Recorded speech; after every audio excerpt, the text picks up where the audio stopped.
તો કરવું પડે ને। આપણે અહીંયાથી બોલીએ છીએ કે જય જય ભીમ, બાબા સાહેબ આંબેડકર અમર રહો। બાબા સાહેબ આંબેડકર જે છે એમને જો સાચા અર્થમાં અમર રાખવા હોય તો આપણે સમાજના કલ્યાણ અને રાષ્ટ્રના નિર્માણ માટે કામે લાગવું પડે। બાબા સાહેબ આંબેડકરને આપણે અમર રાખવા હોય તો આ દેશના દબાયેલા કચડાયેલા લોકોના અધિકારો માટે આપણે લડવું પડે।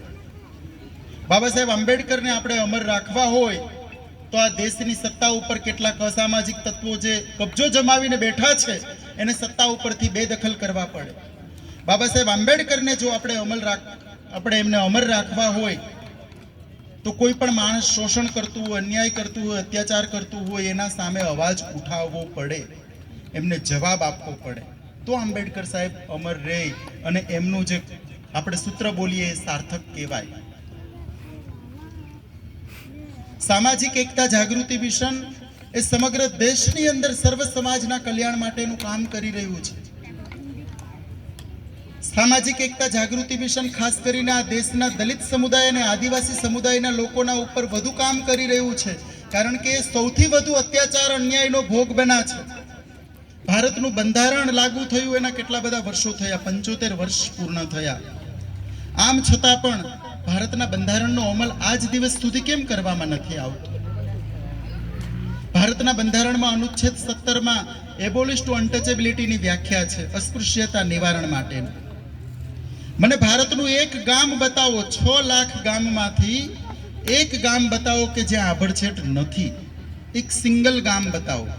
કદાચ કોઈ કાયદાના ડરથી ફિઝિકલ અનટચેબિલિટી નહીં રાખતું હોય તો મેન્ટલ અનટચેબિલિટી રાખી રહ્યું છે। તો ભારતના બંધારણમાં જે પ્રોવિઝન છે, જે આપણા મૌલિક અધિકારો છે, જે ફંડામેન્ટલ રાઇટ છે, એમનો અમલ કેમ નથી થતો? ભારતના બંધારણમાં અનુસૂચિ 5 અને અનુસૂચિ 6 કે જે આ દેશના ટ્રાઇબલ કમ્યુનિટીના લોકોને સ્વાયત્ત સત્તા આપવામાં આવી છે કે આપણા દેશમાં આપણું રાજ, જે આપણા મહાપુરુષોનું જે સપનું હતું, બિરસા મુંડા છે, કંટિયા મામા ભીલ છે, આ મહાપુરુષોએ આ બાબતે આંદોલન ચલાવ્યું હતું। તો અનુસૂચિ 5 અને અનુસૂચિ 6 લાગુ કાગળ ઉપર થઈ એના 75 વર્ષ થયા, પણ વાસ્તવિક રીતે જમીન ઉપર કેમ લાગુ નથી થતી? આ બાબતેની ચર્ચા થવી જોઈએ કે ન થવી જોઈએ? તો આ કામ સામાજિક એકતા જાગૃતિ મિશન કરી રહ્યું છે।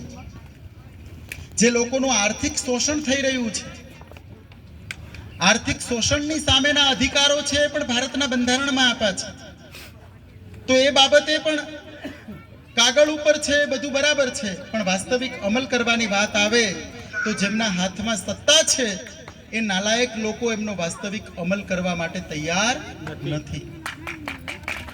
તો આપણી કોઈ જવાબદારી ખરી કે કેમ?